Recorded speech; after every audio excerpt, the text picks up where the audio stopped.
Prions.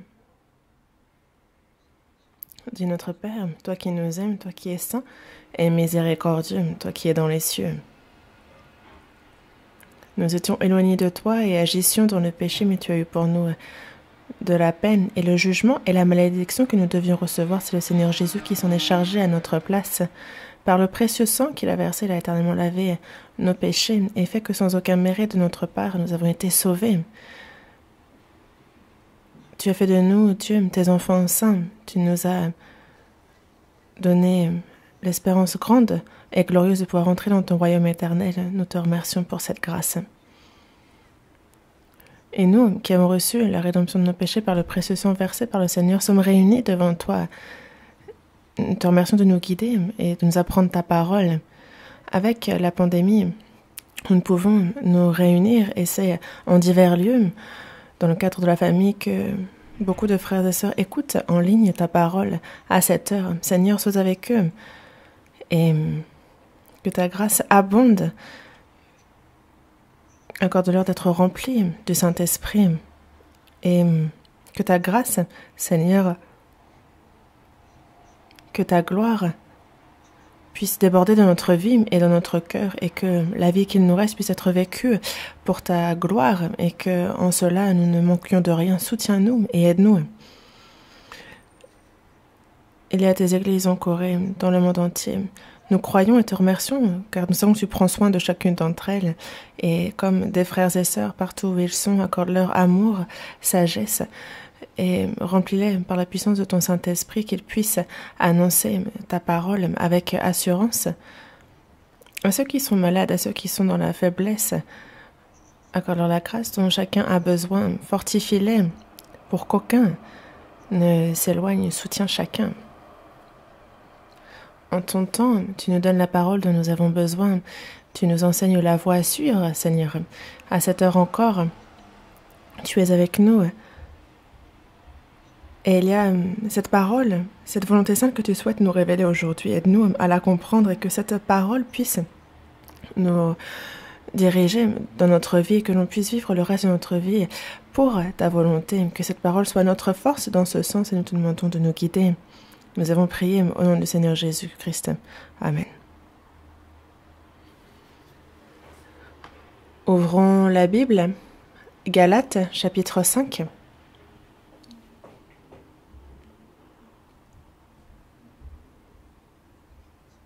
Galates, chapitre 5. Galates, chapitre 5, versets 22 et 23. Lisons ensemble. Mais le fruit de l'esprit, c'est l'amour, la joie, la paix, la patience, la bonté, la bénignité, la fidélité, la douceur, la tempérance. La loi n'est pas contre ces choses.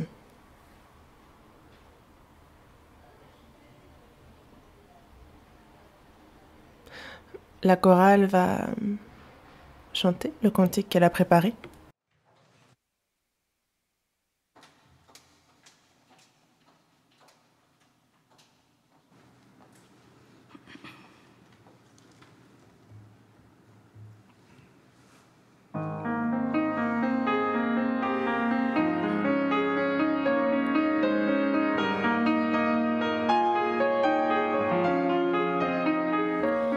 내 영혼이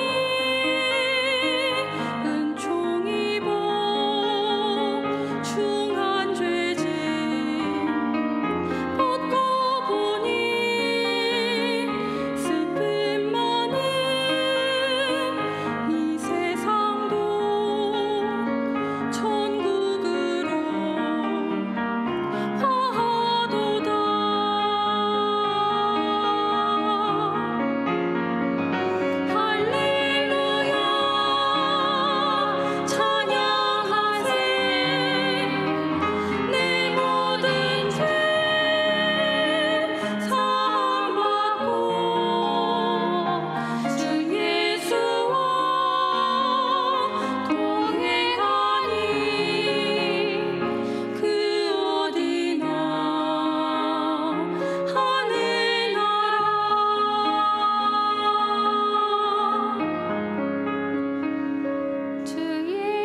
Merci.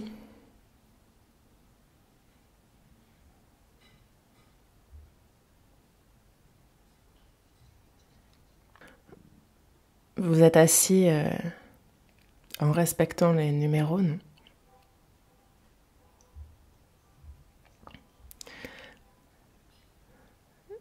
C'est vrai que beaucoup de choses nous frustrent avec cette pandémie. C'est un désastre. On peut considérer ça comme un désastre qui nous contraint dans la prédication de l'Évangile, dans l'écoute de la parole, mais nous prions davantage pour qu'il nous donne des opportunités. Et au sein de l'Église,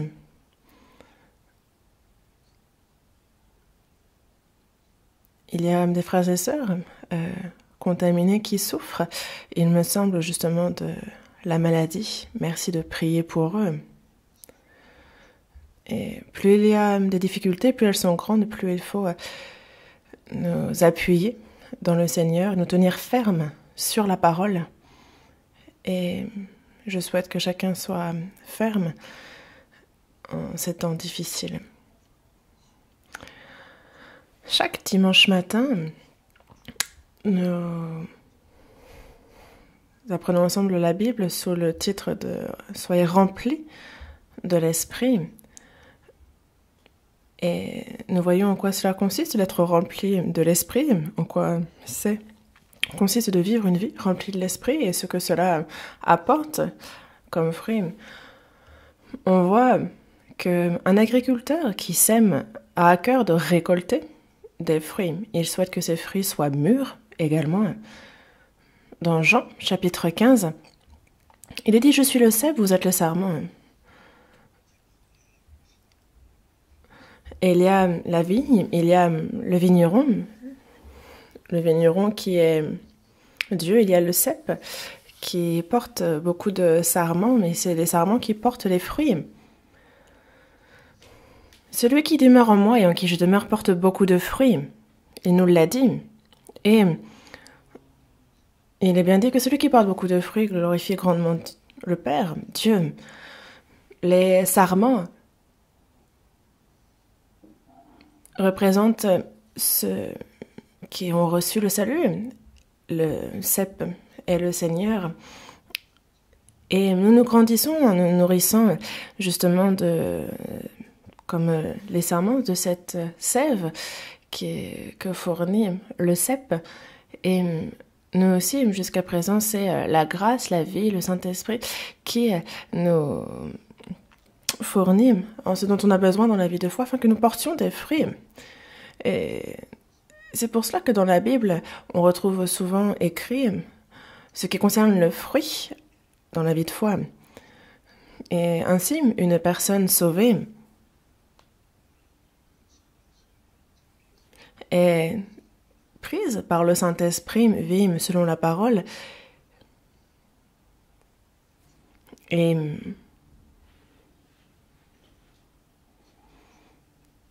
lorsque nous sommes remplis de l'Esprit, alors nous portons le fruit de l'Esprit. Dans Luc, chapitre 19, verset 22,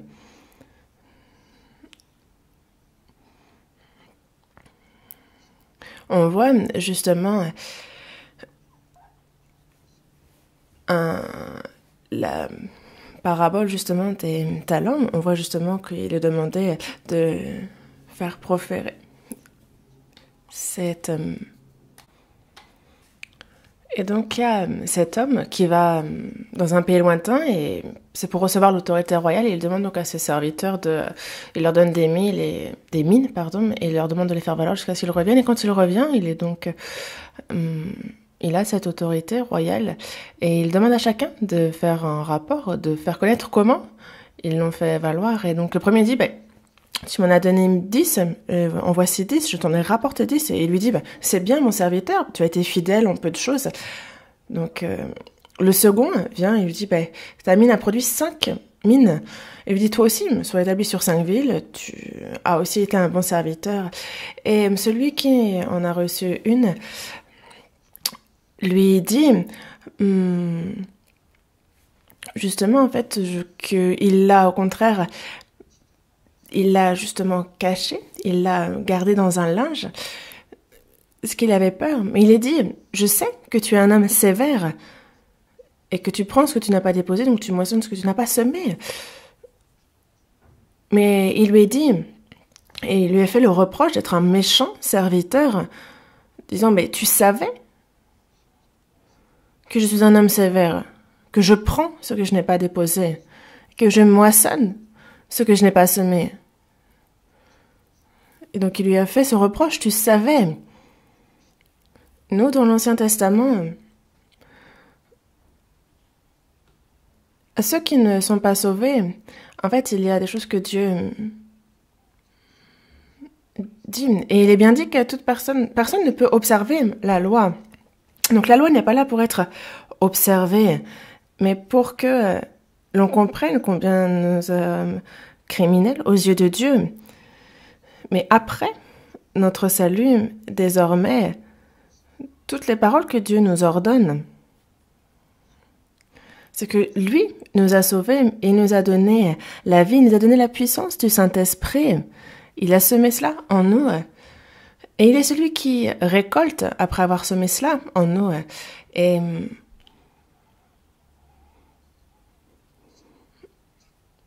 il est celui qui, justement, qui nous donne comme une mine et qui souhaite qu'on la fasse valoir. Et si on n'y arrive pas, qu'on la confie au moins à la banque et qu'en fait, ce que l'on a reçu, on puisse faire en sorte qu'il y ait une plus-value lorsque celui qui nous l'a confié revienne.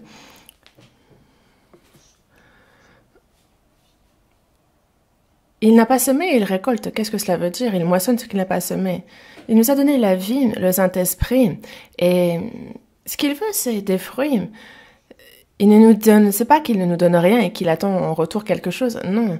À tous ceux qui sont sauvés, il nous dit de nous aimer les uns les autres, d'être obéissants jusqu'à la mort, de faire le service. Et tout cela, en fait, il nous a donné la vie, la puissance, toutes choses nécessaires pour accomplir cela. Afin qu'on puisse le faire, il nous dit de le faire parce qu'il nous a donné de quoi le faire. Mais donc il moissonne ce qu'il n'a pas semé. C'est qu'il y a le fruit de l'esprit. Après notre salut, le Saint-Esprit est l'esprit de Dieu, n'est-ce pas? Et il nous fait comprendre la grâce abondante de Dieu. Et c'est par sa vie, par sa puissance qu'il nous transforme. Et au final, quand on vit en suivant le Saint-Esprit, c'est par l'esprit qu'on sème et par l'esprit qu'on récolte, qu'on moissonne.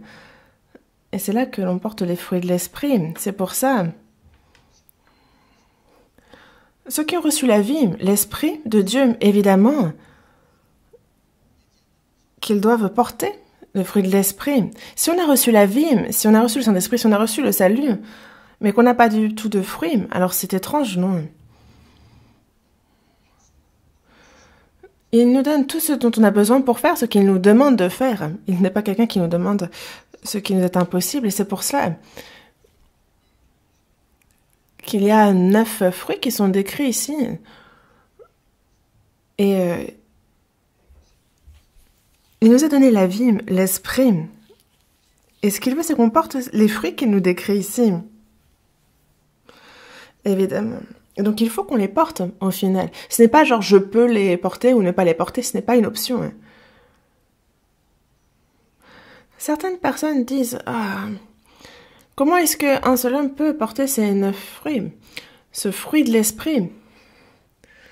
Mais qu'ils disent c'est à travers l'Église, ce sont des choses que l'Église, un fruit que l'Église doit porter. Mais non, il est certain que c'est bien des fruits que chacun d'entre nous doivent porter. La semaine dernière, à 2 reprises, je vous parlais donc de ce premier fruit qui est l'amour. Et c'est important. Il a commencé par ça. Dieu est amour.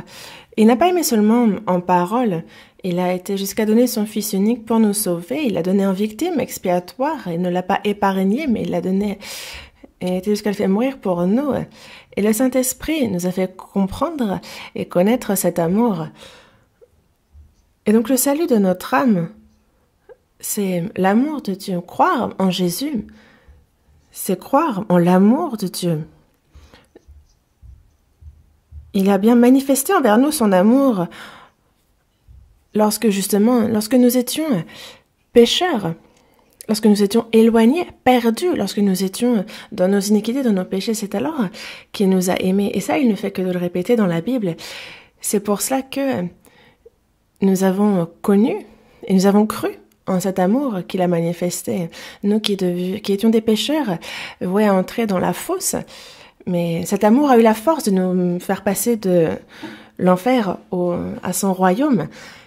Et il a également la force de nous transformer dans notre vie, afin qu'il puisse, lui, agir en nous. Il a cette puissance-là.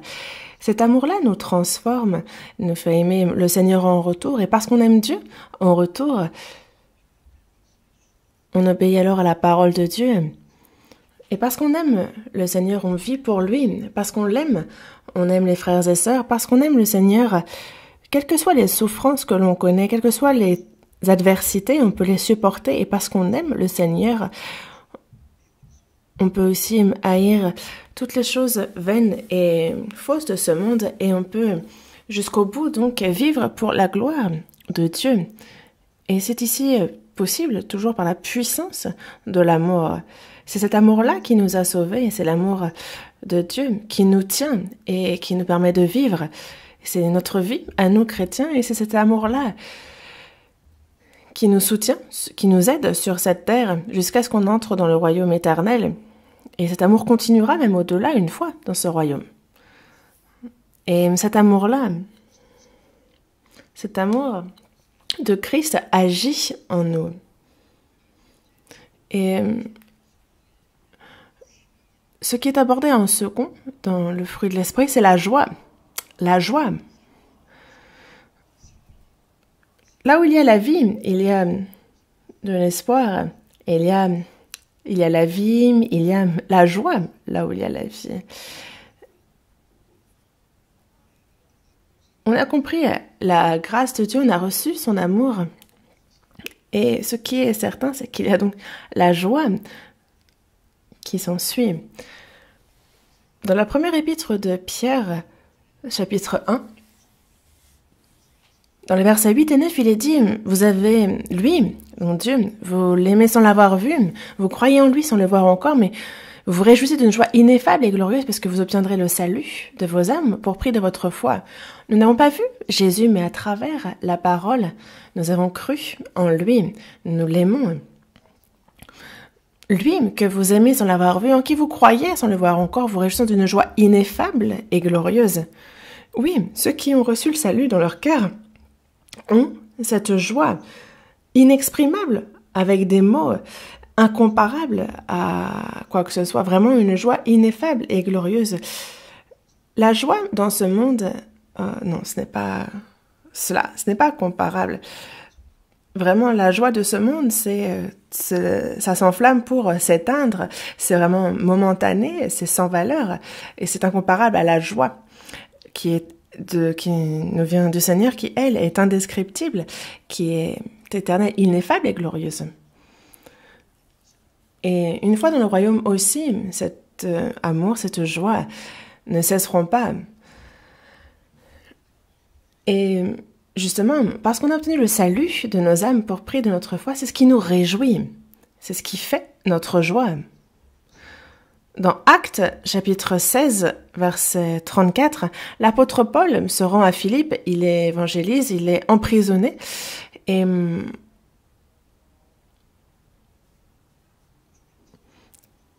lui et Silas sont donc emprisonnés, et la nuit, ils prient, ils chantent des cantiques. Et donc, le geôlier, alors, c'est là qu'on le voit, lui et toute sa famille, être sauvés.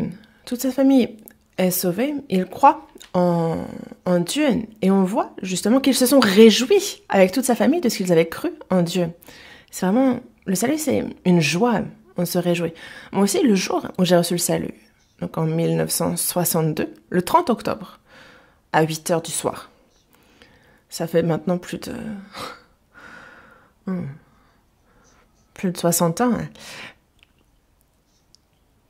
Alors que j'étais pourtant dans les études de théologie, on m'avait confié une église durant 2 ans, j'y prêchais, mais c'est à ce moment-là que j'ai reçu le salut, et c'est incroyable, et c'est encore quelque chose qui me surprend chaque jour. Et cette joie que j'ai connue alors, c'est vraiment la force dans mon cœur, et il faut l'utiliser justement pour la gloire de Dieu, c'est elle aussi qui nous guide. Et donc, cette joie dont on se réjouit parce qu'on a reçu le salut, c'est tout chrétien sauvé a cette expérience, cette joie après le salut, dû au salut. Et il faut que cette joie continue chaque jour. Plus on comprend la grâce abondante, l'amour de Dieu qui déborde, en fait, c'est une joie qui abonde en nous. Et on peut donc obéir à la parole de Dieu, on peut aussi y être obéi.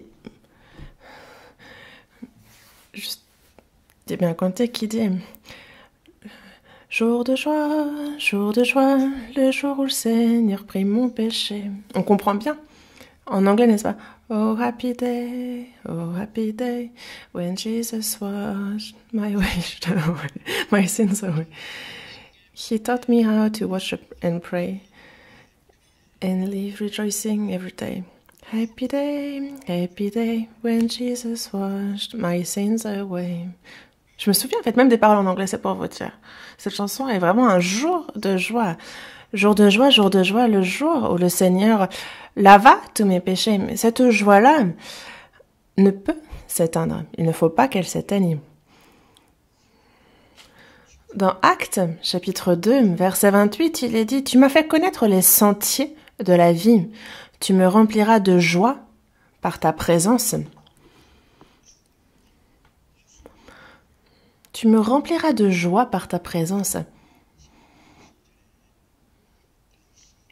On voit aussi que dans les psaumes écrits par David, on voit David louer le jour de son salut et la joie qu'il connut alors.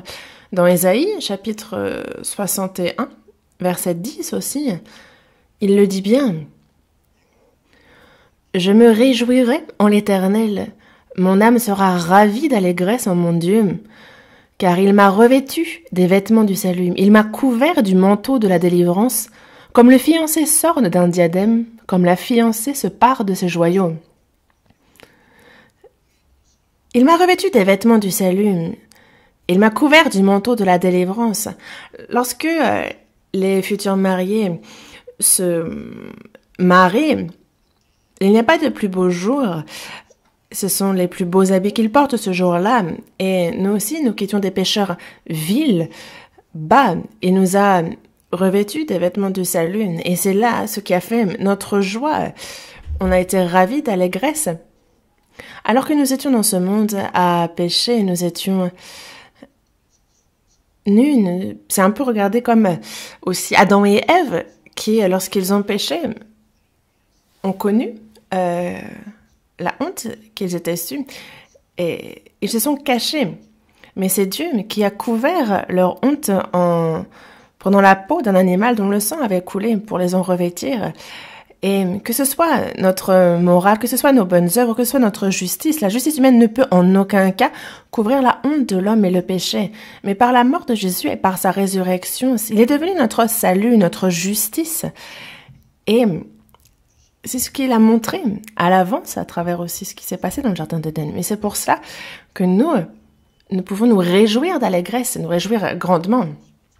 Dans Ésaïe, chapitre 51, verset 11, il est dit que les rachetés de l'Éternel retourneront.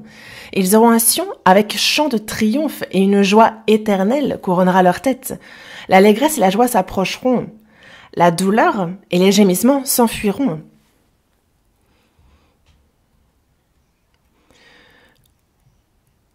Justement, les rachetés de l'Éternel se réjouiront. Une joie éternelle. Une joie éternelle. C'est de cela que l'on sera couronné. L'allégresse et la joie s'approcheront. La douleur et les gémissements s'enfuiront. Avant que nous ne recevions le salut, nous sommes tous justement dans la douleur, dans les gémissements, mais c'est des choses passées.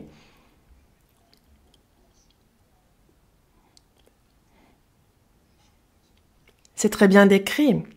Ouvrons la Bible à Habakkuk, chapitre 3, Ancien Testament. Habakkuk, chapitre 3. Habakkuk, chapitre 3, versets 17 et 18. Je vais lire.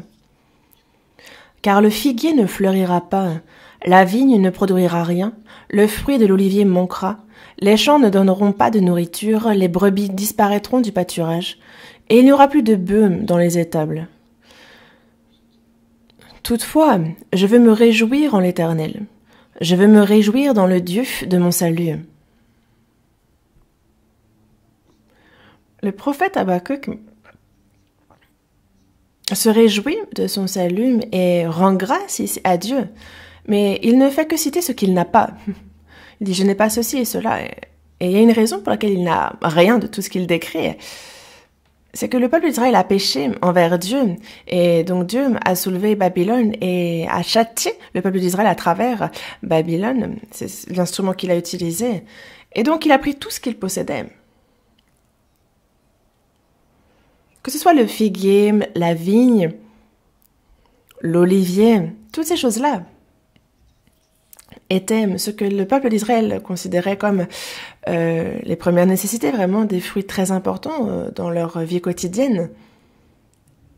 Mais le figuier ne fleurira pas, la vigne ne produira rien, le fruit d'olivier manquera, les champs ne donneront pas de nourriture. Il n'y a pas de brebis dans les pâturages. Plus de bœufs. Tout a été volé, il ne reste rien, plus de bœufs dans les étables, rien. Parce qu'auparavant, c'était ça la fortune des hommes. Et donc, en un mot, il n'y avait plus rien à manger, plus rien. Mais, toutefois, je veux me réjouir en l'Éternel. Je veux me réjouir dans le Dieu de mon salut. C'est l'expression utilisée. Les chrétiens nés de nouveau, que ce soit personnellement au terme de la nation ou dans le monde, quelles que soient les difficultés, quels que soient les désastres qu'ils connaissent, quelles que soient les épreuves, les tribulations, les difficultés rencontrées, que l'on soit pauvre dans la chair, qu'il y ait des tribulation, que l'on soit touché par la maladie physiquement et que l'on ait à mourir, ça ne va pas ôter notre joie, pardon. On se réjouit quand même en l'Éternel. Dans l'Empire romain, les chrétiens étaient emprisonnés, ils étaient donnés en pâture aux lions. Ils étaient accrochés à des sommets, on leur ôtait la peau, on les brûlait sur des bûchers. En fait, ils les utilisaient un peu comme des torches. Ils les donnaient vraiment en pâture aux bêtes sauvages. Et cela ne les empêchait pas de rendre grâce à Dieu et de louer le Seigneur. Les chrétiens, quelles que soient les difficultés et les tribulations rencontrées, sont ceux qui peuvent se réjouir et qui, au contraire des gens de ce monde, ne se réjouissent pas des choses de ce monde. Ce n'est pas là qu'ils cherchent leur joie. Justement, même si je n'ai rien, je me réjouis.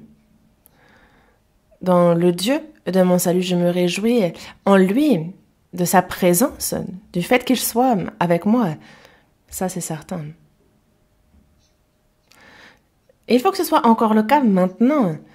Avant que Jésus ne vienne, regardez déjà comment ils exprimaient leur joie vis-à-vis du retour du Seigneur. Dieu est notre salut et est aussi la source de notre joie.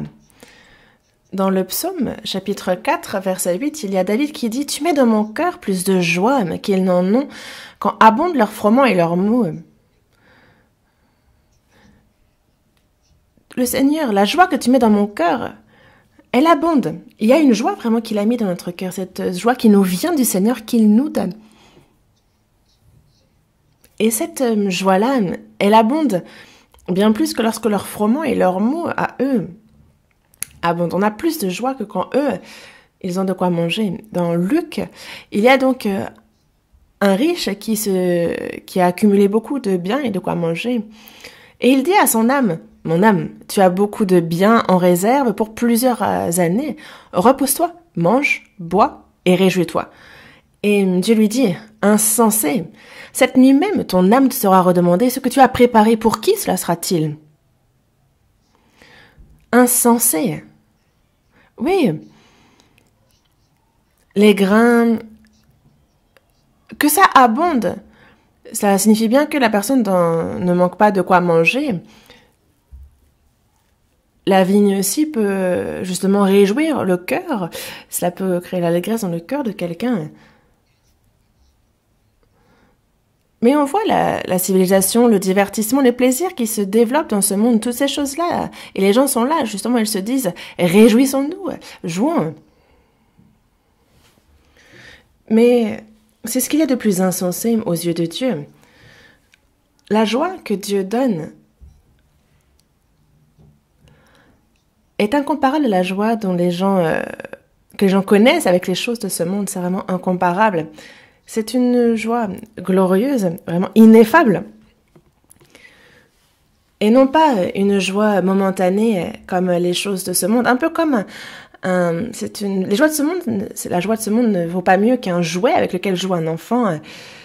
Il n'y a rien à envier à cette joie-là. Dans le psaume 37, verset 4, il est dit de faire de l'Éternel nos délices.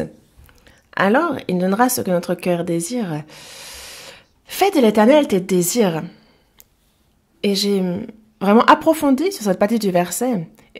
Et ça nous suffit bien qu'il faut chercher notre joie dans l'Éternel et ne pas la chercher ailleurs, ne pas faire des choses de ce monde notre joie.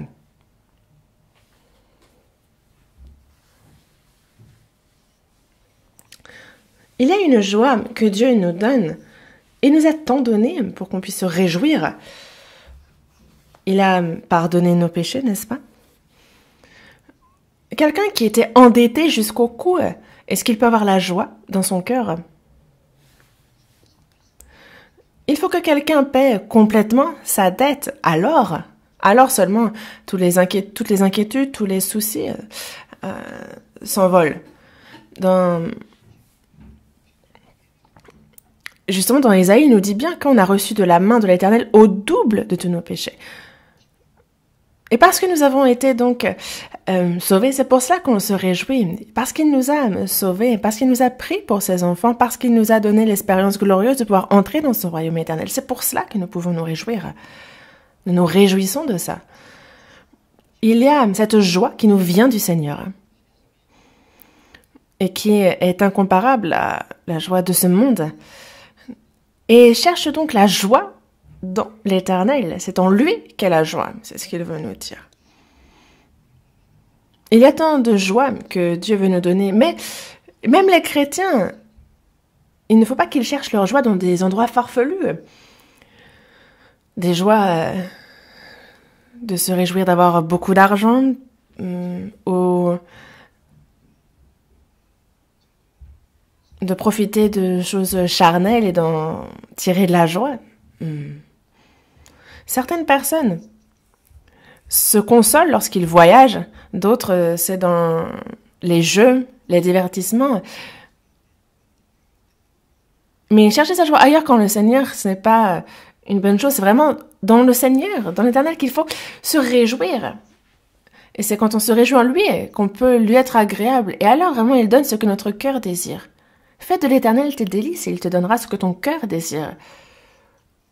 C'est dans lui qu'il faut se réjouir et c'est lui qui doit nous réjouir.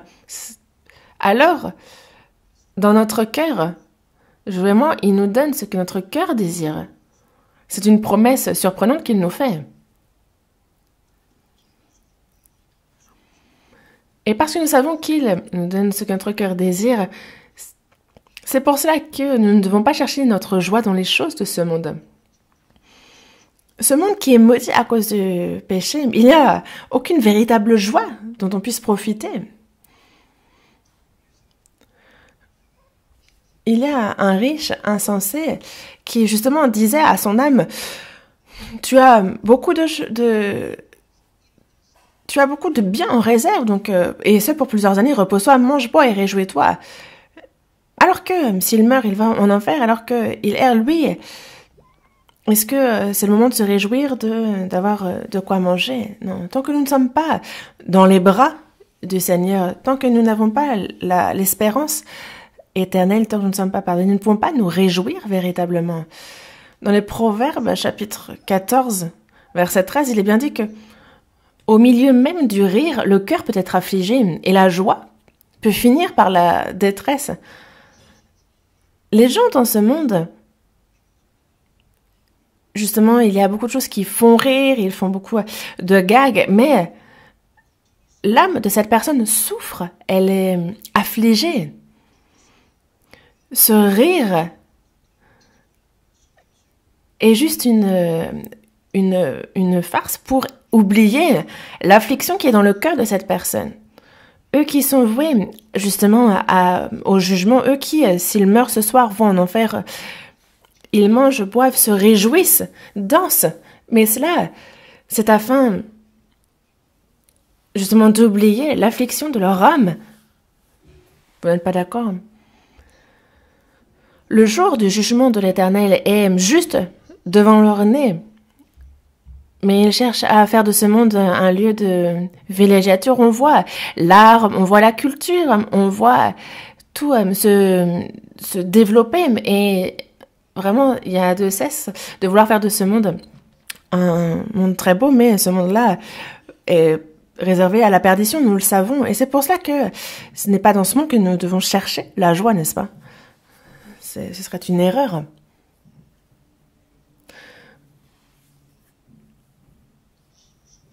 Parce que tout ça, c'est une tromperie, c'est vraiment faux. C'est afin que l'on se méprenne, qu'on oublie. C'est vraiment hypocrite. Tant que nous n'avons pas reçu la joie qui vient de Dieu, alors nous ne pouvons pas connaître la véritable joie. Dans Jean, chapitre 14, verset 27, il est bien dit, c'est Jésus qui le dit, « Je vous laisse la paix. Je vous donne ma paix, et je ne vous donne pas comme le monde donne. » Que votre cœur ne se trouble point et ne s'alarme point. Dans Ésaïe, chapitre 57, verset 21, il est dit « Il n'y a point de paix pour les méchants, dit mon Dieu. Il n'y a point de paix pour les méchants. Les pécheurs qui vont en enfer, quelle paix peuvent-ils connaître? Non, c'est une fausse paix. Mais Jésus, mort sur la croix, a dit avoir tout accompli. Lui, le Fils unique de Dieu, comme il est venu mourir comme un agneau, il a pardonné éternellement tous nos péchés. Et il le dit dans Jean chapitre 20, verset 19.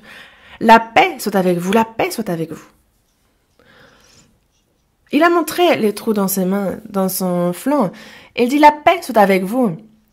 Il a montré ses mains, ses côtes. Il a dit, je vous laisse la paix, je vous donne ma paix. Et nous, le jugement que nous devions recevoir, c'est le Seigneur qui s'en est chargé. Il a payé au double. Et c'est pour ça que nous pouvons avoir la paix. Je vous laisse la paix, je vous donne ma paix. Je ne vous donne pas comme le monde donne. C'est une paix que le monde ne peut donner ni nous reprendre d'ailleurs. C'est le Seigneur qui nous l'a donnée. Dans Jean, chapitre 15, verset 11, il est dit « Ma joie est en vous. » Et le but est que la joie soit parfaite. C'est dans le Seigneur qu'il y a la joie. Il y a une joie qui déborde constamment dans le Seigneur. Et cette joie qui nous vient de Dieu, qui nous vient du Seigneur, il a dit l'avoir mis en nous. Et il a dit faire en sorte que cette joie soit parfaite en nous. La paix du Seigneur et cette joie, c'est quand elle déborde en nous, que vraiment on est renouvelé aussi chaque jour. Et quand ça arrive, alors le reste de notre vie, on peut vraiment la vivre pour le Seigneur et pour sa gloire. Dans Colossiens chapitre 3, verset 15, il est dit que la paix de Christ à laquelle vous avez été appelés pour former un seul corps règne dans vos cœurs. Il faut que la paix de Christ règne dans vos cœurs, que cette joie que cette paix doit toujours régner dans notre cœur, toujours. Quelle que soit l'occasion, il ne faut pas qu'on oublie ça un seul instant. Il ne faut pas que cette paix soit brisée, il ne faut pas que cette joie s'arrête non plus. Quand on regarde le foot, on voit l'entraîneur, dès qu'il y a un problème, en fait, il crie. On voit aussi l'arbitre qui, dès qu'il y a un truc, dès qu'il y a un petit couac, il siffle.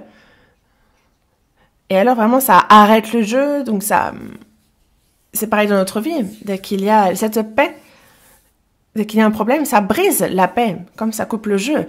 Et il faut donc que cette paix, que cette joie règne dans nos cœurs constamment. Les gens de ce monde et la joie qu'ils connaissent est une fausse paix. C'est un piège. Et ce sont des choses qui sont momentanées et vouées à disparaître. Dans Job, chapitre 20, verset 5, il est dit que le triomphe des méchants a été court. Et la joie de l'impie, momentanée.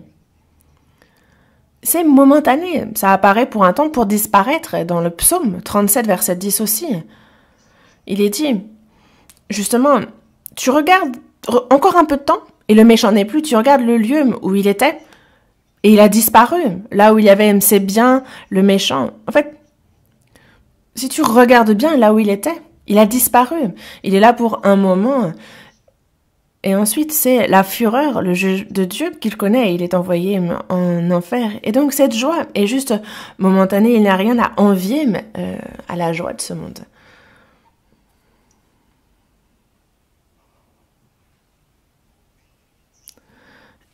Mais la joie qu'il nous donne, cette joie-là est incomparable à la joie auquel pensent les gens de ce monde.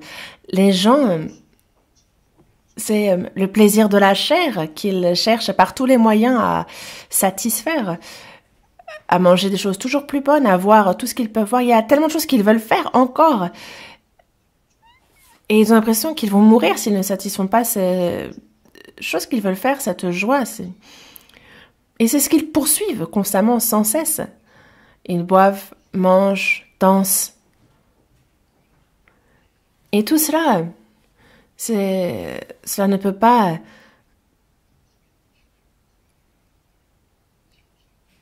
même un instant faire oublier justement cette crainte qu'ils ont dans le cœur vis-à-vis de Dieu, ce qui les attend. C'est seulement pour oublier qu'ils font tout ça. Dans Luc, chapitre 6, verset 25, il dit « Malheur à vous qui êtes rassasiés, car vous aurez faim. Malheur à vous qui riez maintenant, car vous serez dans le deuil et dans les larmes. Ne vous réjouissez pas trop, car dans peu de temps, vous serez dans le deuil et dans les larmes, vous aurez faim. » Salomon, dans Ecclésiaste, chapitre 2, verset 2, l'a bien dit « J'ai dit du rire insensé. » Et de la joie, à quoi sert-elle? Quand on voit une femme folle, elle est là. Et quand on voit cette personne, on se dit, oh, elle est folle. Mais elle est celle qui est peut-être la plus joyeuse au moment même. J'ai vu une telle personne. Salomon a bien dit, j'ai dit du rire insensé et de la joie, à quoi sert-elle? À quoi sert la joie? Tu apprécies telle chose, mais pourquoi?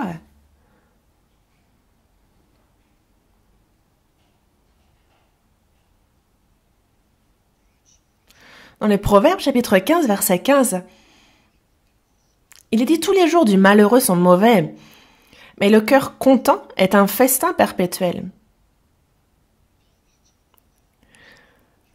Tous les jours du malheureux sont mauvais, mais le content est un festin perpétuel. Dans le cœur, c'est pas une question de manger véritablement un festin tous les jours, ce n'est pas ça, c'est le cœur qui est content, qui est dans un festin perpétuel. Lorsqu'il y a la communion entre saints, lorsque il y a toujours la paix, la joie dans la communion, dans la parole, et c'est donc un festin perpétuel dans le cœur, ça ne cesse pas.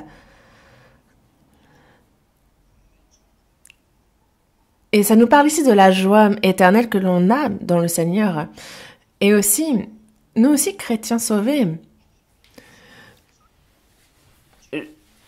quand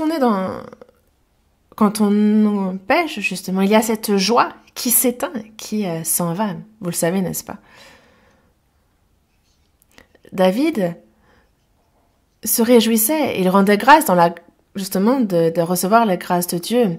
Mais lorsqu'il a commis un péché avec la femme d'Uri et qu'il a même tué Uri, le prophète Nathan est venu lui faire des reproches. Et dans le psaume 51, on voit justement ce que David dit dans la repentance. Et il demande à Dieu de lui rendre la joie de son salut. Il demande à ce qu'un esprit de bonne volonté le soutienne. Alors il dit, j'enseignerai tes voies à ceux qui les transgressent et les pécheurs reviendront à toi. Il ne demande pas d'être sauvé de nouveau. Non, lorsqu'un sauvé commet un péché, lorsqu'il fait une erreur, ce n'est pas le salut qui disparaît. S'il est véritablement sauvé, cette personne ne perd pas son salut. Mais il y a la joie du salut qui s'éteint, qui s'efface. Et quand on ne peut pas rester dans cet état, justement, où on a perdu cette joie. Et si on ne se repent pas et qu'on est dans cet état, alors il y a la fureur de Dieu. Il y a vraiment cette verge qui ne va cesser continuellement de nous frapper. Et lorsqu'une personne n'a plus la joie à cause du péché qu'elle a commis devant Dieu, il faut pourtant continuer à ressentir la joie du salut tout au long de notre vie, mais une personne qui ne le vit sans ça, en fait, elle se trompe elle-même, elle trompe Dieu, elle trompe les frères et sœurs, l'Église. On ne peut pas... C'est là qu'on trouve notre joie, c'est vraiment dans le Seigneur et pas ailleurs. La joie du salut, quand on commet une erreur, on se repent. Il faut aussi rétablir. Il faut que la joie du salut, on la retrouve. Il faut aussi qu'un esprit de bonne volonté nous soutienne, comme l'a demandé David. Alors, vraiment, on pourra enseigner la voie de Dieu à ceux qui les transgressent et on pourra faire que les pécheurs reviennent à Dieu. Et c'est ce qui nous permettra aussi, justement, quand on évangélise, que les personnes viennent écouter, qu'elles soient sauvées. C'est à travers ça aussi que Dieu agit. On peut bien prêcher sa parole, on peut bien essayer d'évangéliser. En fait, Dieu voit très bien. Avec quelqu'un, nous le faisons aussi. Et Dieu, ils sont au cœur, il voit très bien. Il faut rétablir la joie de notre salut. Il faut aussi un esprit de bonne volonté, que cet esprit nous soutienne, pour que vraiment, quand on enseigne les voies de Dieu, lorsqu'on enseigne aux pécheurs, alors ils reviennent à Dieu, mais ils se repentent. Cette joie du salut, c'est quelque chose qu'il ne nous faut jamais perdre, oublier. Et c'est quelque chose qui nous renouvelle chaque jour. C'est très, très important pour ça. Et cette joie du salut,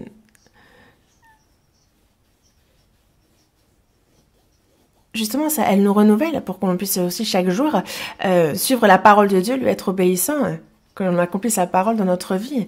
Et c'est justement dans ce salut que l'on a une joie qui déborde. Mais quelqu'un qui désobéit et qui se dit être dans la joie, c'est mentir, ça. Dans le psaume 119, verset 92, il est bien dit que « Si ta loi n'eût fait mes délices,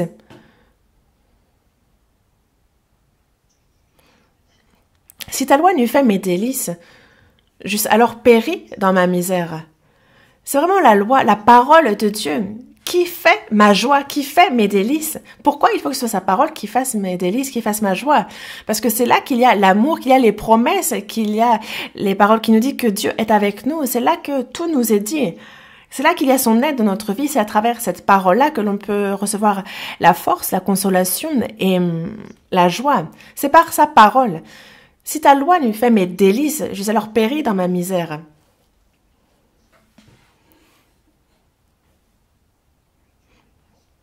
Nous, c'est dans la parole du Seigneur que nous recevons consolation et joie, n'est-ce pas?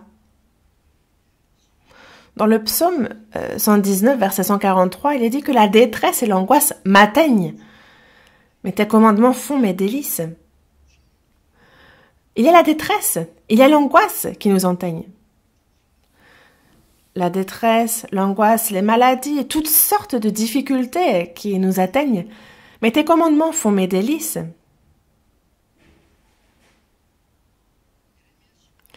Dans Jérémie, chapitre 15, verset 16 aussi, il est dit « J'ai recueilli tes paroles et je les ai dévorées. Tes paroles ont fait la joie et l'allégresse de mon cœur.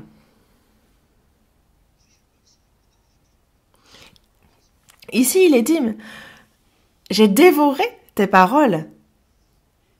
Et tes paroles ont fait la joie et l'allégresse de mon cœur.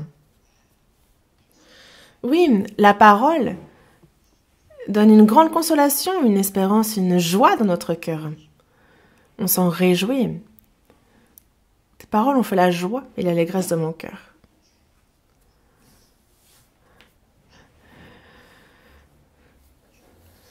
Justement, nous, notre âme, qui a été libérée des péchés, on se réjouit à la vue du Seigneur. Oh, quel beau jour, Seigneur! Il y a vraiment, c'est ça.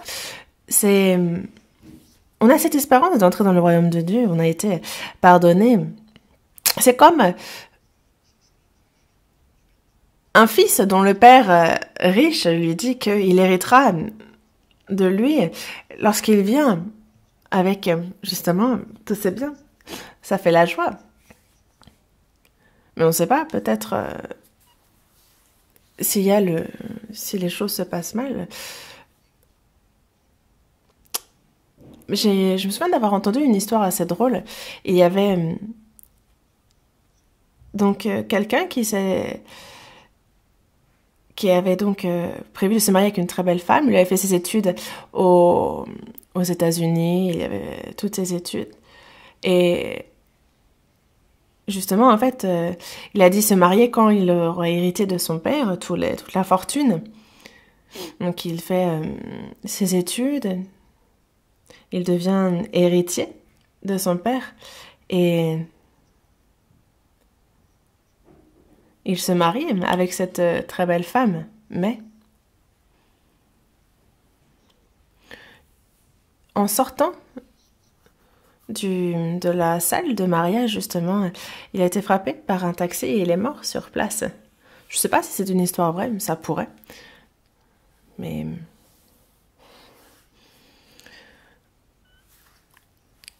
ça ne concerne pas seulement cette personne, mais sachant que tout est vain.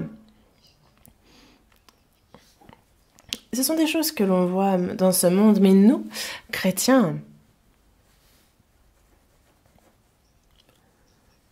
au contraire, quelles que soient les épreuves, les tribulations, les souffrances que nous connaissons, il y a cette joie qui nous vient du Seigneur, qui ne connaît aucun changement, qui est immuable. Même face à la mort, on ne peut nous prendre cette joie. Il y a cette paix, cette joie qui nous vient du Seigneur. Et cette promesse du fait que le Seigneur est avec nous. Je me réjouis jour et nuit car je marche sur la voie étroite et le Consolateur est avec moi. En fait, que ce soit de jour, de nuit, on marche sur la voie étroite avec le Consolateur, avec le Seigneur, et ça fait notre joie constamment. Ça fait vraiment notre joie, rien que de sa présence. Le Seigneur est avec nous. Ça suffit, qu'est-ce qu'il nous faut de plus? Le reste, qu'on ait ou qu'on n'ait pas, peu importe. Et c'est comme ça qu'il faut que ce soit. Mais les chrétiens regardent le monde et disent « Oh, et pourquoi moi je suis dans une situation si misérable? Pourquoi moi je suis comme ça? Pourquoi moi je ne peux pas vivre comme eux ?» Oh, ce sont des pensées vaines, inutiles. Avant de recevoir le salut, je vous en parle parfois, mais je suis née dans une famille pauvre. Et lors de la guerre de Corée, en fait, moi-même, j'étais en 5e année, en primaire. Et en fait, le village a été rasé, donc on n'avait plus rien, ni maison, ni plus rien. Je n'avais vraiment plus rien. Et donc, j'ai commencé depuis, dès la primaire jusqu'au collège, jusqu'au lycée. J'ai été à l'école, mais c'est moi-même qui ai gagné de l'argent pour pouvoir y aller. Après, j'étais pas le seul, hein. Tous les élèves devaient faire comme ça à ce moment-là. On a essayé de tout vendre. On vendait des glaces, on vendait des nougat traditionnels. On a essayé de tout vendre. On a ciré des chaussures, on a distribué des journaux, on a tout essayé. On allait faire le ménage chez les uns chez les autres. Mais moi, je disais croire en Dieu, je dirais, j'allais à l'église et donc je disais, j'ai de la peine pour ceux qui vont en enfer, pour ceux qui ne croient pas en Dieu. On avait les cantiques, on chantait, mais le cœur n'y était pas. J'enviais tellement les autres dans mon cœur. Je me disais, ah, et moi, quand est-ce que je pourrais vivre dans une telle maison? Quand est-ce que moi je pourrais avoir une telle voiture? En fait, j'enviais tellement de gens pour tellement de choses. Et des fois, j'aimais les histoires où je voyais des personnes misérables devenir de grands hommes ou devenir importants, riches. Et moi-même, en fait, vraiment, je me mordais les lèvres d'être née dans une telle situation. J'étudiais à fond. Et en fait, j'ai vraiment été très, très, très zélée. Et donc, j'ai fait des études de théologie, on m'a confié une église, alors que j'avais pas encore fini mes études, on m'a confié cette église. Donc, durant 2 ans, j'ai prêché là-bas. Mais j'ai compris que je n'étais pas sauvée. Et je me dis, je peux bien tout avoir, mais si je ne nais pas de nouveau, alors je ne peux pas avoir le royaume de Dieu. Et donc, je regardais quand est-ce que moi j'avais reçu le salut, quand est-ce que j'étais née de nouveau, et je ne trouvais pas. Moi, je me réjouissais de ci, de ça, mais ça n'avait pas de fondement. Et j'ai compris que je n'étais pas sauvée. Ah, le verdict est tombé. Je ne suis pas sauvée, et si je meurs ce soir, je vais en enfer. Et je ne pouvais en parler à personne. Et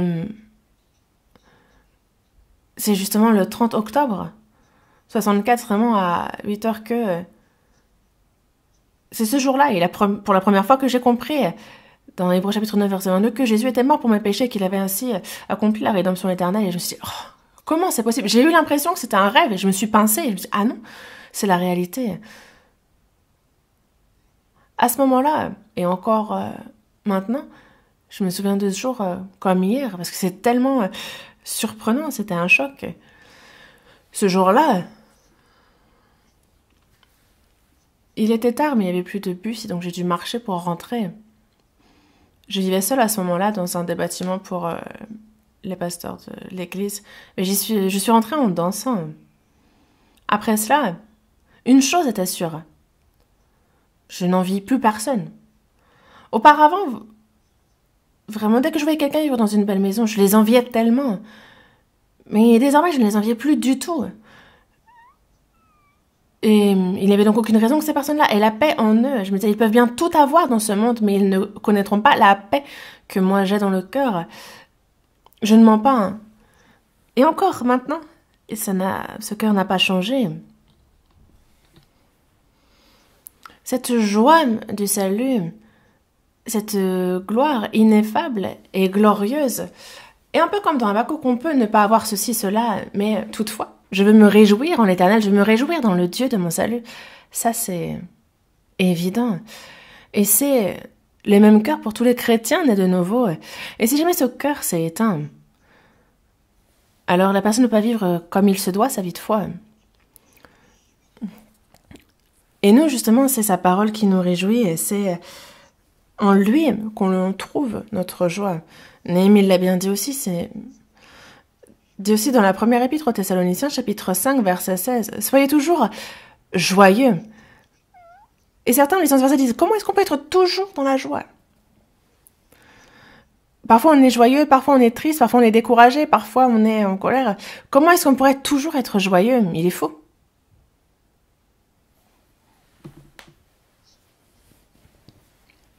Soyez toujours joyeux. Il nous a donné la joie. Et il suffit de bien garder cette joie pour pouvoir toujours être joyeux. C'est possible. L'apôtre Paul l'a bien dit dans Actes, il évangélisait à Philippe, il a été emprisonné, dévêtu, il a été frappé de verge à plusieurs reprises. Il a été emprisonné et sa cellule, elle était en profondeur, il avait les fers aux pieds, mais son corps était couvert du sang qu'il avait coulé. Mais avec cela, s'il priait et louait Dieu, à ce moment-là, pourquoi n'a-t-il pas pleuré? Dieu m'a envoyé à Philippe pour évangéliser, mais c'est quoi cette situation? Pourquoi je me retrouve dans une telle situation? Pourquoi est-ce que Dieu ne m'aide pas? J'ai été frappée, je ne sais pas si je vais pas mourir là. Mais il ne s'est pas plaint, il n'a pas pleuré.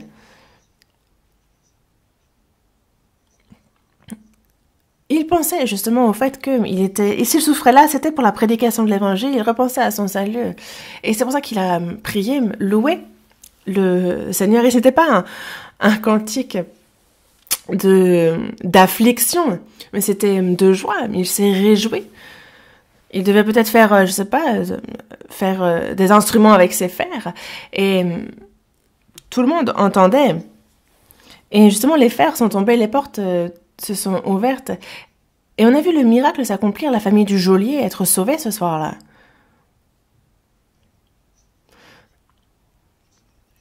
Et l'apôtre Paul, justement, s'est adressé au sein de Philippe. Et lorsqu'il était emprisonné à Rome, ne sachant quand il allait mourir, il disait dans son épître aux Philippiens, « Réjouissez-vous », je le répète, « Réjouissez-vous ». Et c'est ce qu'il disait aux Philippiens, « Réjouissez-vous », mais je vous en supplie, réjouissez-vous. Réjouissez-vous sans cesse. Soyez toujours joyeux. Soyez toujours joyeux. Parce qu'il nous a donné la joie, on peut être toujours joyeux, quelle que soit la situation, où que l'on soit, quoi que l'on fasse, quelles que soient les difficultés que l'on rencontre, on peut toujours être joyeux. Et c'est un fruit de l'esprit.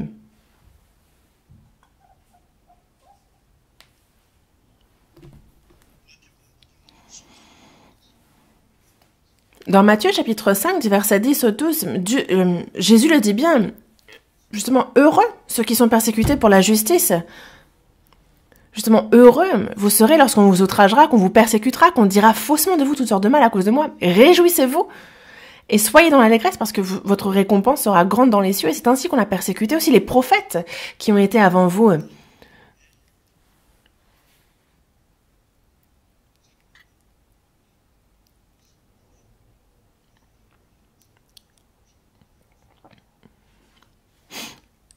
Et justement, en fait, à ceux qui croyaient à Jésus, en Dieu le Créateur et en son Fils, qu'est Jésus, ils étaient brûlés, ils étaient de n'importe au lion, frappés de verges. Et regardez Jésus, ce qu'il a attendu. Lui-même a été frappé de verges, son sang coulait sur tout son corps. Il a porté sa croix, il a été crucifié. Et il a connu la souffrance et la honte sur la croix. Qui a souffert autant que Jésus? Qui? Tous les disciples, tous les apôtres de Jésus ont souffert. Et à quel point? Regardez l'apôtre Paul. Il a été frappé de nombreuses fois de verges. Il a failli mourir à plusieurs reprises. Il a été nu, mais il a connu la faim. Il a souvent été emprisonné.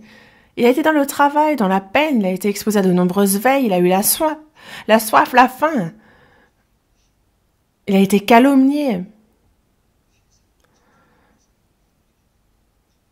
Vraiment, en fait, alors que eux parlent avec bonté, ils ont été des balayures pour le monde, des rebuts jusqu'à maintenant. Mais ça n'a pas empêché l'apôtre Paul de se réjouir. Il était emprisonné sans savoir quand est-ce qu'il allait mourir, mais il s'est réjoui. Réjouissez-vous, je vous le répète, réjouissez-vous. L'apôtre Paul, dans son cœur, avait toujours la joie.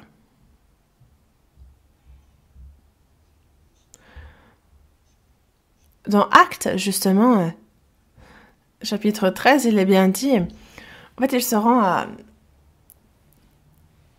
Antioche et il y a Paul et Barnabas qui prêchent l'évangile et ils ont prêché à un grand nombre de personnes et nombreux sont ceux qui ont reçu la grâce et ils se sont réjouis et ça a entraîné la haine, la jalousie des Juifs qui ont cherché, eux, à tuer et à les chasser de cette ville.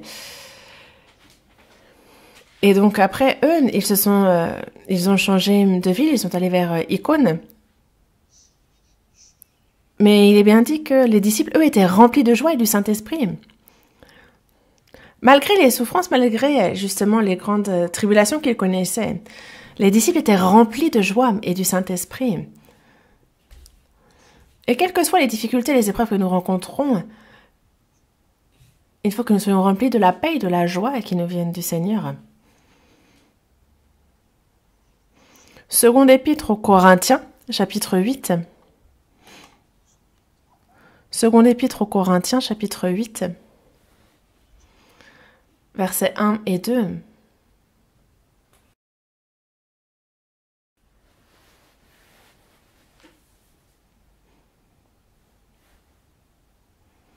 Seconde épître aux Corinthiens, chapitre 8, versets 1 et 2. Nous vous faisons connaître, frères, la grâce de Dieu qui s'est manifestée dans les églises de la Macédoine. Au milieu de beaucoup de tribulations qui les ont éprouvées, leur joie débordante et leur pauvreté profonde ont produit avec abondance de riches libéralités de leur part. Dans les églises de la Macédoine, donc il y avait plusieurs églises, dont l'église de Thessalonique, et nous vous faisons connaître, frères, la grâce de Dieu qui s'est manifestée dans les églises de la Macédoine, au milieu de beaucoup de tribulations qui les ont éprouvées, conduisant à leur joie débordante. Ils avaient beaucoup de tribulations, de persécutions, mais ils avaient une joie débordante. Dans 1 Thessaloniciens, chapitre 1, on nous parle de ces tribulations nombreuses qui les ont éprouvées, mais qu'ils se sont réjouis. Et ils se disaient justement, ils étaient contents de pouvoir être à travers cela imitateurs de Jésus, imitateurs de Paul. Au milieu de beaucoup de tribulations qui les ont éprouvées, leur joie débordante et leur pauvreté profonde. Ils étaient vraiment, vraiment très pauvres, mais ils ont produit avec abondance de riches libéralités. Certains se disent « Oh, j'aimerais bien faire les offrandes, mais ma situation est compliquée. Comment faire ?» Mais il n'y a pas d'excuse. Regardez ici. Justement, eux, c'est une pauvreté profonde. Et malgré cela, ils ont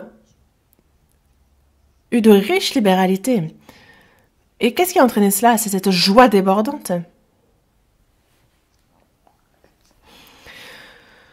Lorsque Jérusalem connut la famine et donc des difficultés, les saints de Jérusalem ont été aidés par différentes églises païennes. Justement, en fait, l'apôtre Paul a dit, récoltons des biens et que chacun donne volontairement alors que ici, l'église était très très pauvre, mais ils ont justement, ils ont produit avec abondance de riches libéralités. La dernière fois, justement, nous aussi, c'est vrai que c'est très difficile de les commerces aussi en Corée, mais on s'est dit d'aider les pays dans de plus grandes difficultés que nous. Il y a beaucoup de frères et sœurs qui souffrent encore de cette pandémie. C'est pour ça que à 5 reprises, on a fait cette récolte de dons que l'on a envoyé dans les régions difficiles. Et c'est une grande joie, une vraie consolation. Et donc, ce n'est pas aimer seulement en parole, mais vraiment, ce sont des frères et sœurs. Nous avons la même espérance et nous sommes tous fils de Dieu. Et on a vraiment exprimé notre amour parce qu'il nous est bien dit de ne pas aimer en parole et avec la langue, mais vraiment en action et avec vérité. C'est ce que nous avons fait. Je ne sais pas combien nous avons pu aider, mais je pense que ça a bien aidé. Après, je sais pas si je vais mettre une note sur 20, je sais pas combien on aura, mais ce n'est pas 20. Et c'est vrai que avec la pandémie, en fait, le temps passe et ça aggrave. Mais il y a une chose que Dieu nous enseigne à travers cela. Il ne faut pas que malgré les nombreuses tribulations, la joie s'éteigne. Il faut que quelles que soient les difficultés qu'on rencontre, la joie perdure. Et nous, à cause de l'évangile, on n'est pas décapité, on n'est pas emprisonné, on n'est pas frappé. Mais nous avons d'autres difficultés. Nous aussi, nous avons beaucoup de tribulations qui ne sont peut-être pas les mêmes qu'à l'époque. Et Habakkuk, c'est pas parce qu'il n'a pas travaillé qu'il n'a pas ceci ou cela, mais c'est que ils ont été châtiés par Dieu. Il y a eu la famine, il y a Babylone qui est venue tout rafler, ils ont tout pris, ils ont été piétinés, et c'est pour ça qu'ils étaient dans les difficultés. Mais même dans une telle situation, on voit que Habakkuk a dit, je n'ai pas ci, je n'ai pas ça, mais moi je me réjouis dans le Dieu de mon salut. Il a bien dit, justement, il est dit, je me réjouis dans le Dieu de mon salut, je me réjouis. Il y a vraiment cette joie, parce que l'Éternel est vraiment le Seigneur, c'est la force, il rend nos pieds semblables à ceux des biches, en fait, il nous fait marcher sur des lieux élevés, c'est lui qui nous fait sauter. Et moi, pendant quelques jours, on avait donc les pasteurs et les anciens qui se sont réunis pour discuter. Et la pandémie n'a pas encore touché à sa fin. On aide, certes, mais on ne sait pas au niveau de quelle ampleur ça aide. Et on s'est dit, ben, continuons tout de même à aider. Et c'est pour ça que...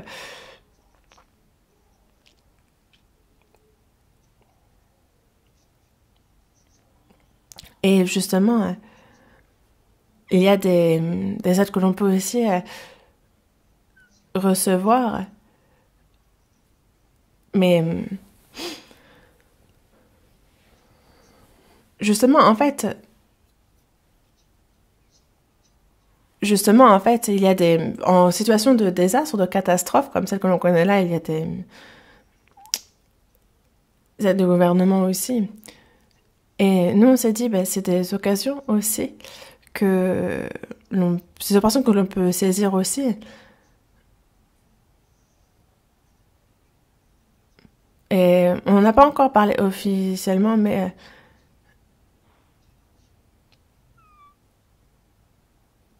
je pense qu'on va essayer justement de continuer à aider. Et donc, ce sera aussi toujours de personnes volontaires, toujours.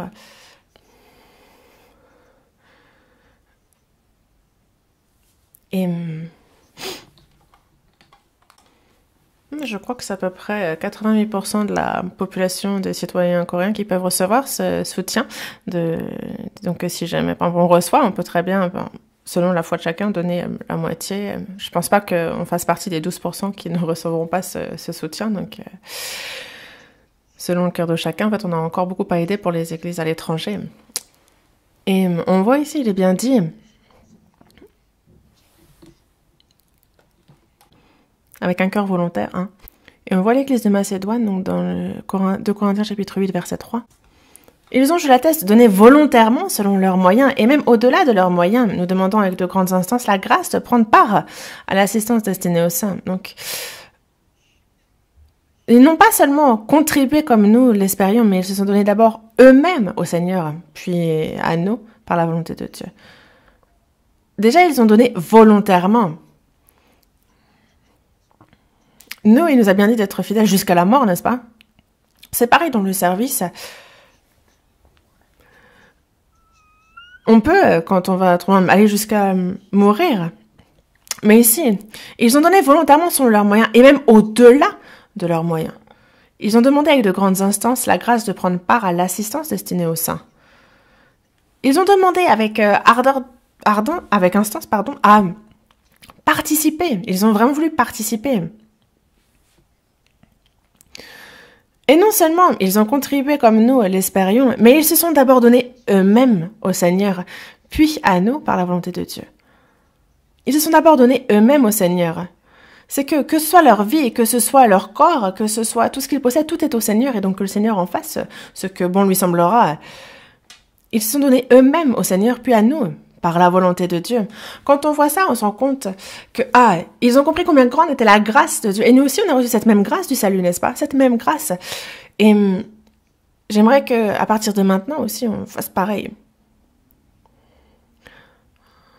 Pendant un moment, je vous demanderai, avec un cœur volontaire, de faire des dons. Le montant est à votre discrétion. On est au 4e fois où on soutient, 5e fois qu'on soutient. C'est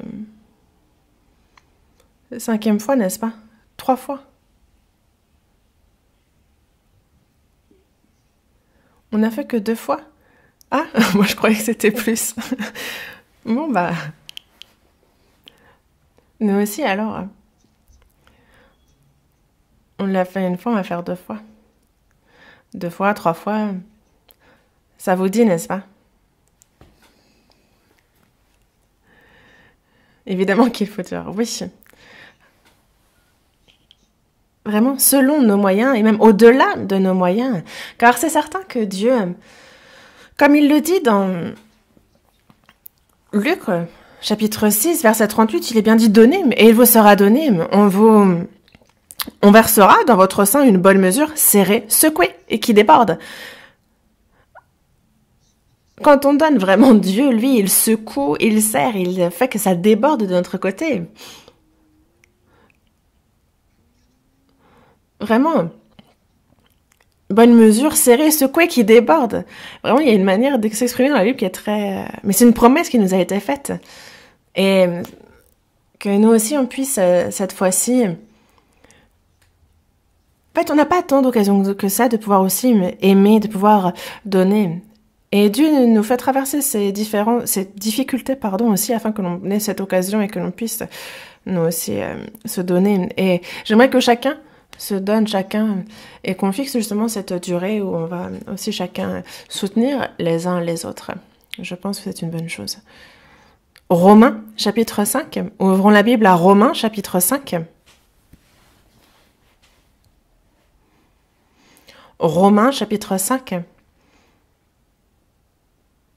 Chapitre 5, du verset 2.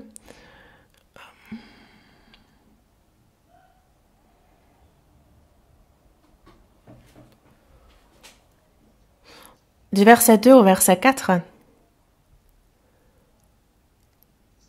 Je vais lire. À qui nous devons d'avoir eu, par la foi, accès à cette grâce dans laquelle nous demeurons fermes, et nous nous glorifions dans l'espérance de la gloire de Dieu. Bien plus, nous nous glorifions même des afflictions, sachant que l'affliction produit la persévérance la victoire dans l'épreuve, et cette victoire, l'espérance.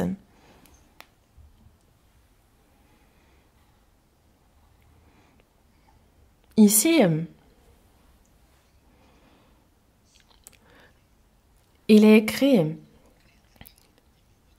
nous devons d'avoir eu par la foi accès à cette grâce dans laquelle nous demeurons fermes et nous nous glorifions dans l'espérance de la gloire de Dieu. Et bien plus, nous glorifions même des afflictions, sachant que l'affliction produit la persévérance. Dans Romains chapitre 12, verset 12 aussi, il est dit « Réjouissez-vous en espérance, soyez patients dans l'affliction, persévérez dans la prière. » Et donc nous nous glorifions aussi même des afflictions, sachant que l'affliction produit la persévérance la victoire dans l'épreuve, et cette victoire, l'espérance. Pourquoi ces afflictions ? Que l'on puisse dans toutes les afflictions garder la foi, vivre selon sa volonté. C'est ce qu'il souhaite voir. C'est comme ça qu'il souhaite nous voir réagir à travers les épreuves. Pourquoi ces afflictions ? C'est qu'il veut voir tout chrétien à travers les afflictions, les épreuves, servir le Seigneur. Il veut le voir être obéissant véritablement. C'est ça qu'il veut voir. Et c'est pour ça que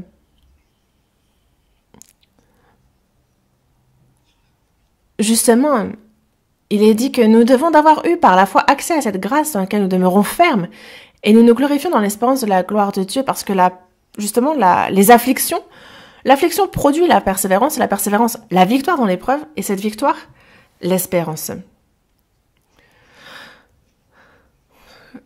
Et l'apôtre Paul avait bien dit que si nous voulons entrer dans son royaume, il nous faut d'abord traverser et passer par de multiples combats, de nombreuses tribulations.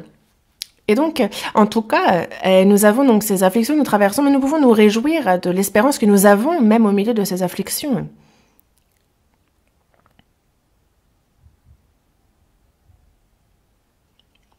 Et aussi, dans la seconde épître aux Corinthiens, chapitre 12, les versets 9 et 10, il y a un verset qui dit bien, on voit l'apôtre Paul qui parle justement d'une vision qu'il a eue, et il dit justement que la grâce qu'il a reçue est très grande, et donc de peur, justement il dit parce que là, s'il a une écharde, s'il a vraiment une écharde dans sa chair, c'est parce que justement la vision qu'il a eue est trop grande, et donc de peur qu'il ne s'enorgueillisse, il y a cette épine, cette écharde qui lui rappelle de ne pas s'enorgueillir et qui le fait souffrir, qui le torture. Et donc Dieu a mis dans le corps de l'apôtre Paul une maladie, une épine, une écharde. Il n'est pas mort de cette maladie, mais c'est une maladie pour laquelle il a pourtant prié à 3 reprises qu'elle lui soit ôtée. On ne sait pas précisément de quelle maladie il s'agit, mais quand on lit Galates, on peut se rendre compte que les saints de Galates, lorsqu'ils s'adressent à Paul, justement, ils parlent. Justement, en fait, il est bien dit de saint Galates qu'il lui aurait donné leurs yeux.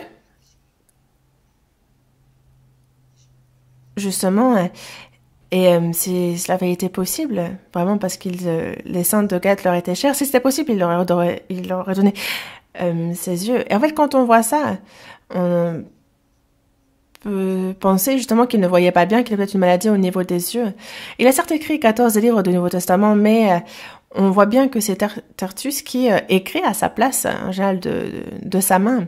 En fait, ils utilisaient souvent des parchemins, mais quelqu'un qui ne voit pas bien, en fait, il disait lui-même que c'est lui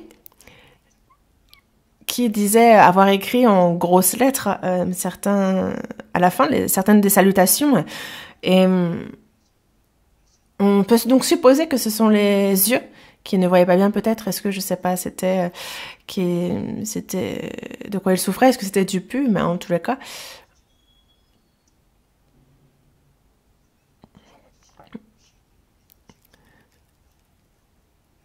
il a bien dit justement que c'est quelque chose qui était en lui. Il a prié à 3 reprises pour en être délivré. Mais Dieu lui a dit, ma grâce te suffit car ma puissance s'accomplit dans la faiblesse. Et justement, je me glorifierai donc bien plus volontiers de mes faiblesses afin que la puissance de Christ repose sur moi. Parce que je ne me plains pas. Je me plais au contraire dans les faiblesses, dans les outrages, dans les calamités, dans les persécutions, dans les détresses, parce que justement, c'est quand je suis faible, c'est alors que je suis fort. Quand je suis dans les faiblesses, dans les outrages, dans les calamités, dans les persécutions, dans les détresses, à ce moment-là, c'est quand je suis faible que je suis fort, parce que c'est alors que la puissance de Dieu s'accomplit, c'est dans la faiblesse. Et donc, de peur que sa puissance le quitte, parce que quand on s'enorgueillit, la puissance de Dieu nous quitte. Regardez, Saül, le roi du peuple d'Israël, le premier roi, il a été établi par Dieu, il partait à la guerre, triomphait des ennemis, mais il s'est enorgueilli, et donc la puissance de Dieu l'a quitté, et il est finalement mort. Salomon aussi, tout s'est bien passé, il s'est enorgueilli, et ça a mal fini. Vraiment, l'orgueil, c'est la destruction. Mais l'apôtre Paul a dit, justement, se plaire dans les faiblesses, dans les outrages, dans les calamités, dans les persécutions, dans les détresses. Pourquoi? Parce que c'est quand il est faible, alors qu'il y avait la puissance de Dieu qui se manifestait. C'est alors qu'il était fort.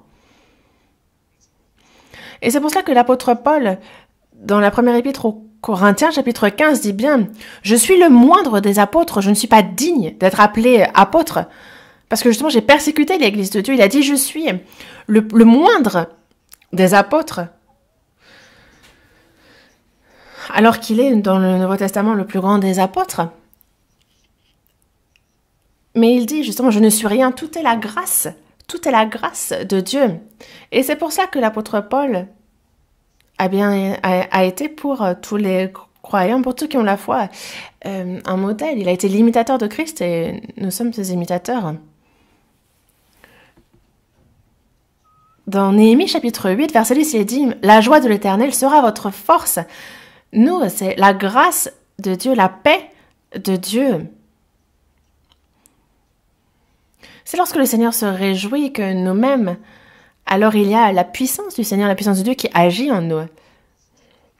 Si on cherche la joie ailleurs que dans le Seigneur, alors déjà on perd notre force. Sachez-le.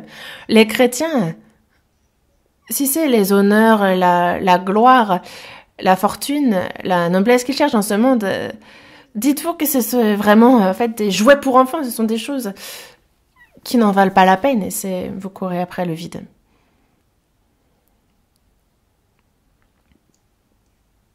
Et aussi, les chrétiens, désormais, se réjouissent de la communion avec les saints, avec le Seigneur. C'est pour cela que dans la première épître de Jean, chapitre 1, le verset 3 et 4, il est bien dit que notre communion est avec le Père et avec son Fils Jésus-Christ.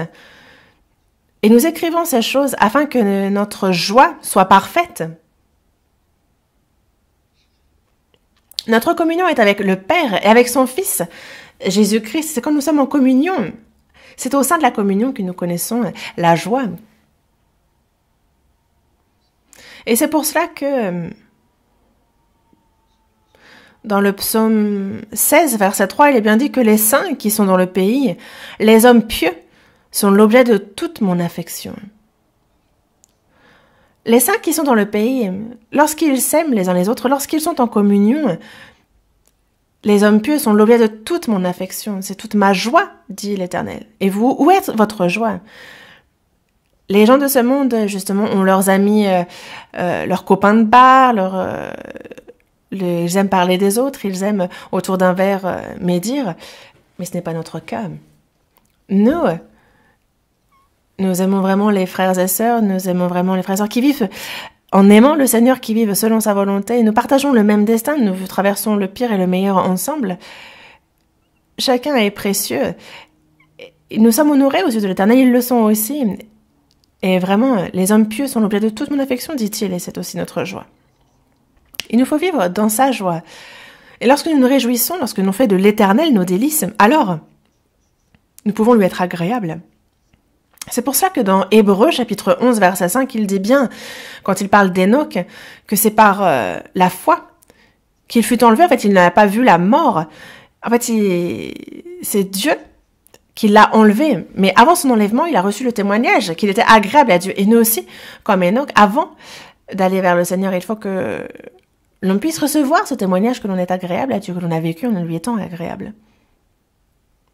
Dans la seconde épître aux Corinthiens, chapitre 5, verset 9, il y a l'apôtre Paul qui dit « C'est pour cela aussi que nous nous efforçons de lui être agréable, soit que nous demeurions dans ce corps, soit que nous le quittions. Nous les chrétiens, que l'on vive dans ce monde, ou que l'on parte rapidement vers le Seigneur, que l'on meure ou que l'on vive, nous nous efforçons de lui être agréable. »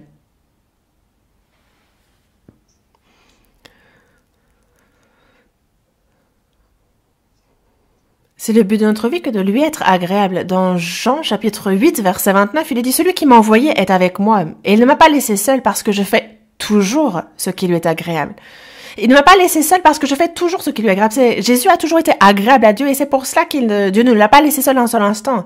Parce qu'il lui a été agréable, parce qu'il a marché avec lui, parce qu'il a fait ce qui le réjouit. Lui-même connaissait la joie. Et Dieu était toujours avec lui, constamment.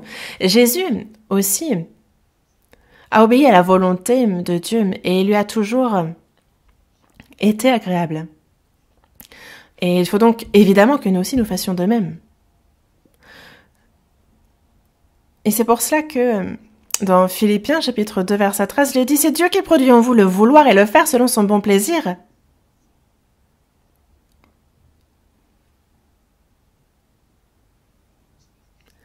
Le Saint-Esprit nous fait connaître la volonté, ce qui est agréable à Dieu, mais il nous donne le vouloir, le faire.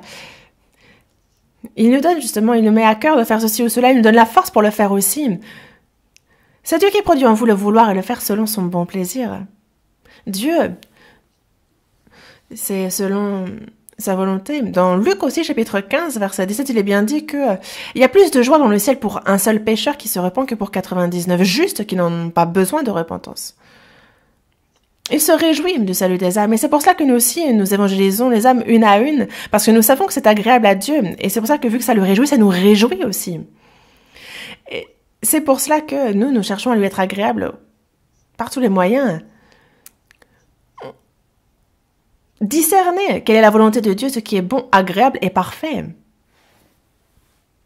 Et dans Romains chapitre 14, verset 17, il est bien dit aussi que le royaume de Dieu, ce n'est pas le manger et le boire, mais la justice, la paix et la joie par le Saint-Esprit. Les gens de ce monde mangent, boivent, se réjouissent de ces choses-là, mais ce n'est pas notre cas. Jusqu'à ce que nous rentrions dans le royaume des cieux, il y a ce royaume qui est dans notre cœur. Et comment faire pour accomplir, pour élargir ce royaume? C'est par la justice, par la paix et la joie, par le Saint-Esprit. Nous avons été justifiés par la foi, on a reçu la paix de Dieu. Il y a la justice, la paix et la joie que nous avons dans notre cœur. Et nous vivons profitant du royaume de Dieu qui est dans notre cœur durant notre vie. Parce que le royaume, on récite ensemble. Parce que le royaume de Dieu, ce n'est pas le manger et le boire, mais la justice, la paix et la joie par le Saint-Esprit. Et il faut que cela continue dans notre cœur, dans notre vie. La joie, donc, c'est un fruit très important qu'il nous faut porter. Et c'est par la grâce de Dieu, et lui qui est avec nous, que nous pouvons vivre dans l'espérance, et que, quelles que soient les tribulations, nous pouvons nous réjouir, car nous nous réjouissons avec lui, et il sera alors glorifié à travers nous. Soit donc que vous mangez, soit que vous buvez, soit que vous fassiez quelque autre chose, faites tout pour la gloire de Dieu. Lorsque nous vivons pour la gloire de Dieu, alors cela fait notre joie, et c'est agréable à Dieu aussi, et ça le glorifie. Prions. Dis notre Père, toi qui es miséricordieux, en cette fin des temps, tu nous as sauvés.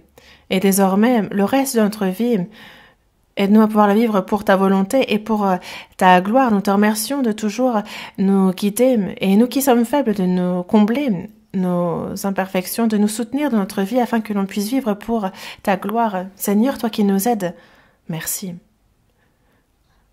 Par ta parole, par la sagesse, par le Saint-Esprit, remplis-nous pour que le reste de notre vie, nous puissions la vivre seulement pour toi, que l'on puisse être agréable, que l'on puisse te retourner la gloire et que, à travers cela, tu sois grandement glorifié par nous. Les frères et sœurs sont dans de diverses difficultés, mais quelle que soit la situation, que ce soit par la foi en toi, Seigneur, et par la grâce que tu accordes, par l'espérance glorieuse que tu nous as donnée, et aussi par le fait de ta présence, que tu sois avec nous, que l'on puisse abonder dans la joie, dans la paix, et que cela soit une force pour nous pour vivre pour toi. Aide-nous pour cela. Que cette pandémie prenne vite fin et que l'on puisse, autant qu'on veut, prêcher cet évangile et communier. Nous sommes ardents dans notre prière pour te demander de nous l'accorder. Nous avons prié au nom du Seigneur Jésus. Amen.